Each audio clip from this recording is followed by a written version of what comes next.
Mesdames, Messieurs, mes chers compatriotes, alors que je suis à l'étranger, de nombreux Sénégalais, de nombreuses Sénégalaises, de toutes conditions, de toutes opinions et de toutes convictions, m'ont fait parvenir des messages pressants.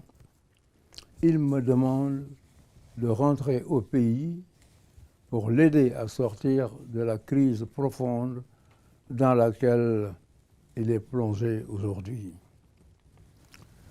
Soyons clairs, Macky Sall a créé de graves dangers de déstabilisation du Sénégal dans la violence.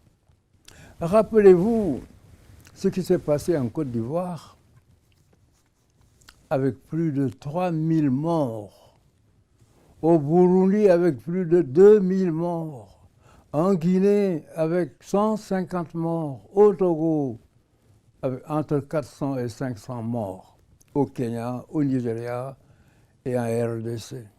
S'imaginer que ce qui est arrivé ailleurs ne peut pas arriver au Sénégal possède d'une touchante naïveté.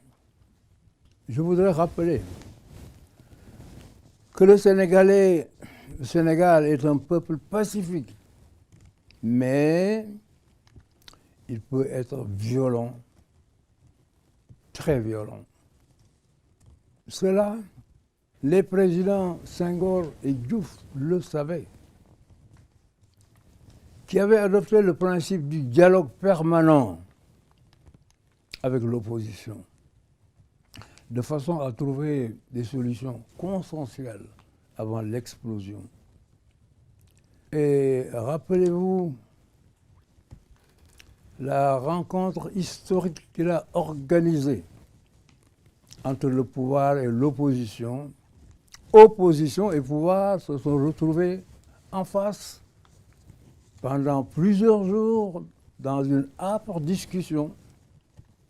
Mais au total, nous avons pu adopter un code électoral consensuel qui est celui qui a régi les élections au Sénégal depuis 25 ans et qui est le code qui a permis à M. Macky Sall d'être aujourd'hui président de la République. Il est vrai aussi que le Parti démocratique sénégalais a contribué à l'élargissement des espaces de liberté et de renforcement de notre démocratie.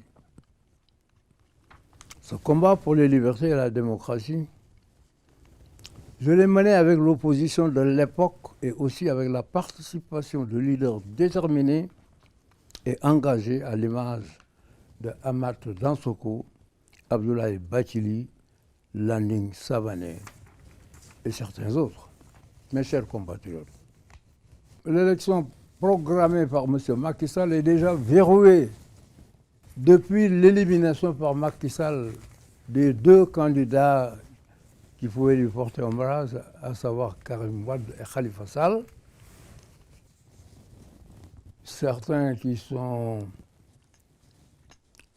très avertis ou des personnes de son entourage affirment qu'il a déjà choisi d'être élu à 55% ou à 60% et au premier tour.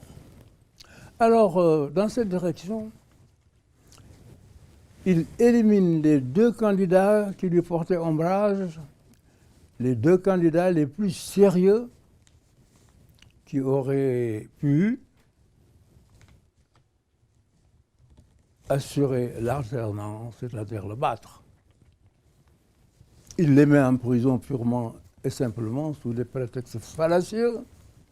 Depuis 7 ans, le pouvoir est concentré entre les mains d'un petit nombre de personnes autour du candidat sortant.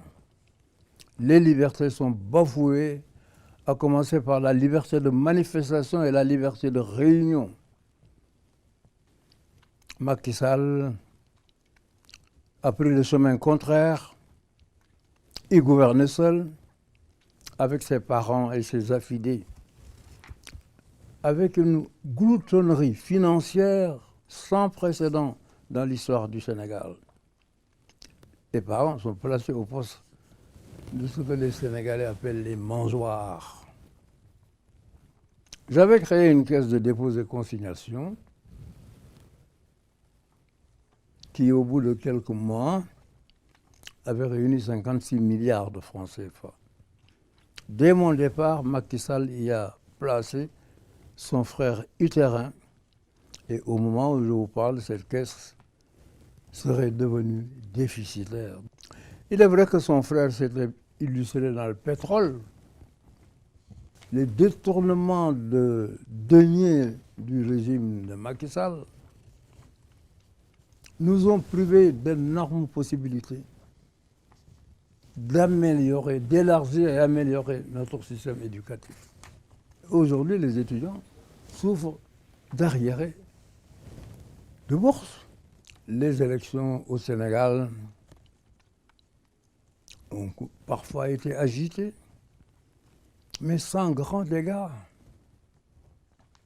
Et cela, nous le devons non pas parce que notre peuple a des vertus particulières, mais parce que les présidents précédents avaient un sens de la démocratie. Macky Sall a tourné le dos à tous ces principes. Et il commence par réformer le code électoral pour en faire son code, sans concertation avec l'opposition. Et il introduit dans le code électoral des modifications dans les 6 mois qui précèdent le scrutin, alors que c'est interdit par la CEDEAO. Macky Sall a remanié profondément la magistrature de façon à avoir des juges à sa dévotion, ce qu'on appelle chez nous les juges couchés, qui mettent en œuvre sans état d'âme une justice instrumentalisée et verrouillée. Il institue un système de parrainage pour éliminer les candidats et il l'a annoncé pour arriver seulement à 5 candidats qu'il choisit.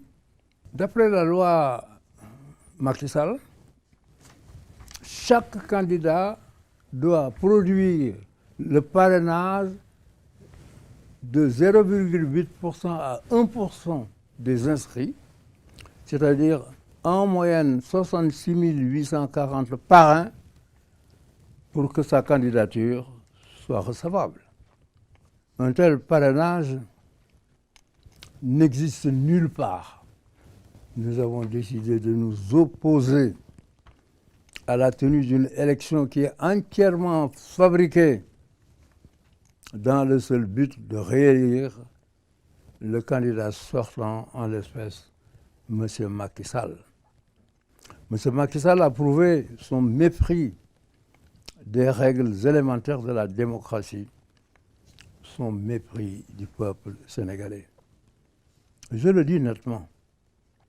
Cette élection dont les concurrents les plus dangereux ont été d'abord ignominieusement éliminés et d'autres, pour en arriver à 5 candidats, ne peut pas être appelée des élections et nous ne l'accepterons pas. Nos concitoyens doivent le proclamer haut et fort et manifester leur réprobation de cette élection qui n'est qu'un instrument de confiscation du pouvoir. Il est encore temps pour Macky Sall d'ouvrir les yeux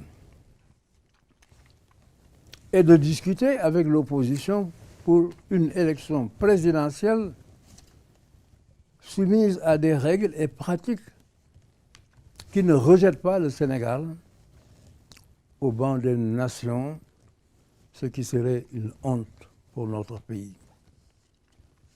Alors c'est pourquoi mon parti a proposé à ses alliés de l'opposition, du front de l'opposition, la mise en place immédiate d'une commission nationale de transition démocratique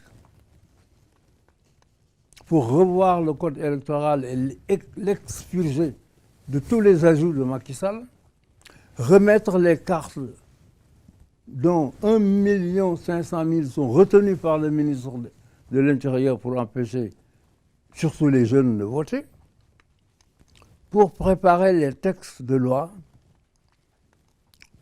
avant leur examen par l'Assemblée nationale. Macky Sall doit avoir le courage de prendre conscience de son aveuglement et surmonter son entêtement. Il est encore temps pour lui de se ressaisir. S'il s'y refuse, il endossera devant notre peuple et devant l'histoire une écrasante responsabilité. Responsabilité dont il ne pourra jamais se débarrasser. Celle d'avoir torpillé la poursuite de la marche du Sénégal vers la démocratie véritable, d'avoir anéanti l'exigence de démocratie, l'exigence de liberté acquise de haute lutte par notre peuple. Je voudrais maintenant en arriver à la conclusion de mon propos. Sur la base des principes que voilà, nous sommes en train de travailler sur un programme d'action qui se déroulera en 3 phases. D'ici le 23 février, action dans la journée du 24 février, action au-delà du 24 février, c'est-à-dire la proclamation des résultats. Ce programme d'action sera discuté entre les partis du Front et les autres partis qui nous rejoindront. Je précise que son objectif, c'est de faire en sorte qu'il n'y ait pas de scrutin fondé sur de tels principes de violation des règles les plus élémentaires de la démocratie. Je précise que notre action sera pacifique et respectueux de la loi et des règlements, mais qu'il soit bien entendu que nous exercerons pleinement nos droits sans aucune concession. Si Macky Sall prend des dispositions pour une élection normale, le Sénégal pourra s'offrir des élections et que le vainqueur gagne. Sous cette réserve, l'opposition est prête à définir avec Macky Sall une carte électorale qui n'est pas celle qu'il veut nous imposer, et si cela est nécessaire, qu'il renvoie les élections et nous pourrons discuter avec lui.